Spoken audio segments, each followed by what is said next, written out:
आणि यानंतर थेट नांदेडमध्ये जाऊयात. मुख्यमंत्री देवेंद्र फडणवीस बोलतायत. महंत यक्षदेव बाबा, महंत अंकुलेकर बाबा, महंत दर्यापूरकर बाबा, महंत गोपीराज बाबा, या ठिकाणी उपस्थित असलेले आमचे सहकारी आमदार खासदार हेमंत पाटीलजी, बाबूराव कदमजी, नागेश पाटील आष्टीकरजी, बालाजी कल्याणकरजी, भीमराव केरामजी, त्याचप्रमाणे प्रणितीताई चिखलीकर, आनंदराव बोंडारकर, चैतन्य बापू देशमुख, श्री किशोर देशमुख, सुभाषराव वानखेडे, ज्यांनी या ठिकाणी येण्याकरता मला आग्रह केला ते माझे मित्र अविनाश ठाकरे, मंचावरील सर्व मान्यवर आणि या ठिकाणी उपस्थित एवढ्या मोठ्या संख्येने उपस्थित असलेले सर्व महंत, संत, सर्व आमच्या माता भगिनी आणि बंधूंनो, आज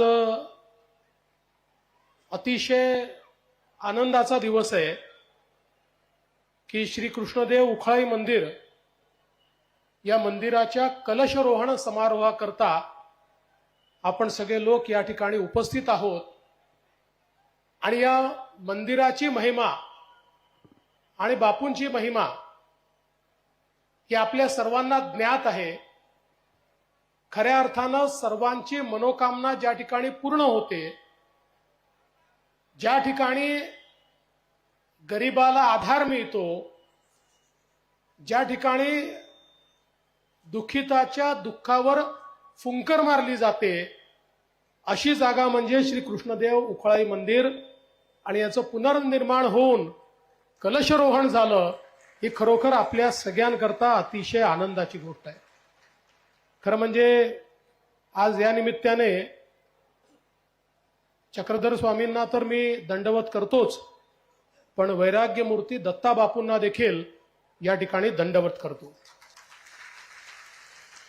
वैराग्य मूर्ती दत्ता बापूंनी या मंदिराचा विकास केला आणि आज कलशरोहण समारोह या ठिकाणी होतोय.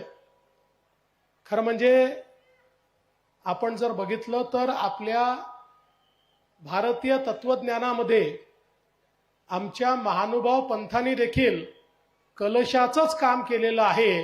आणि म्हणून हा कलशरोहण समारोह जो आहे हा अत्यंत महत्वाचा आहे असं मी या निमित्ताने समजतो. आज आपण जर बघितलं तर मराठी भाषेला अभिजात भाषेचा दर्जा मिळाला. जगातली, देशातली प्राचीन भाषा म्हणून याला राजमान्यता मिळाली.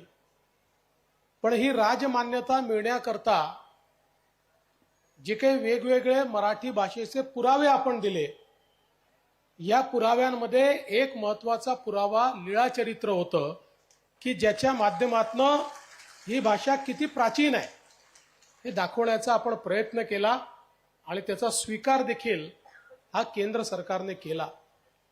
आपल्याला कल्पना आहे की ज्या काळामध्ये आपला समाज हा विषमतेने पोखरलेला होता आणि ज्या काळामध्ये परकीय आक्रमकांच्या आक्रमणामुळे आपल्या इष्टदेवाची पूजा करणं देखील कठीण होतं, ज्या काळामध्ये आपल्याला हिंदू म्हणून घेणं देखील अडचणीचं होतं, अशा सगळ्या काळामध्ये सर्वज्ञ श्री चक्रधर स्वामींनी महानुभावाचा मार्ग आपल्याला दाखवला.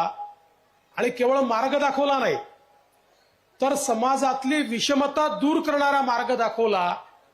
जातीचा, पंथाचा, भाषेचा विचार न करता सर्व लोक एक आहेत, सर्व महानुभाव आहेत, अशा प्रकारचा विचार या ठिकाणी सांगितल्यामुळे एक समतायुक्त अशा प्रकारचा समाज हा संपूर्ण देशामध्ये त्या काळामध्ये तयार झाला.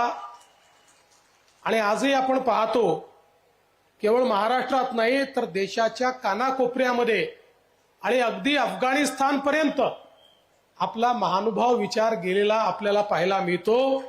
याचं कारण या विचारातली जी शाश्वतता आहे. आणि खऱ्या अर्थानं गोपाल कृष्णांच्या ज्या लीला असतील त्यांनी जो एक शाश्वत विचार संपूर्ण संसाराला दिलेला आहे त्यातला खरा विचार हा समाजापर्यंत पोहोचवण्याचं काम हे सर्वज्ञ चक्रधर स्वामींनी केलं.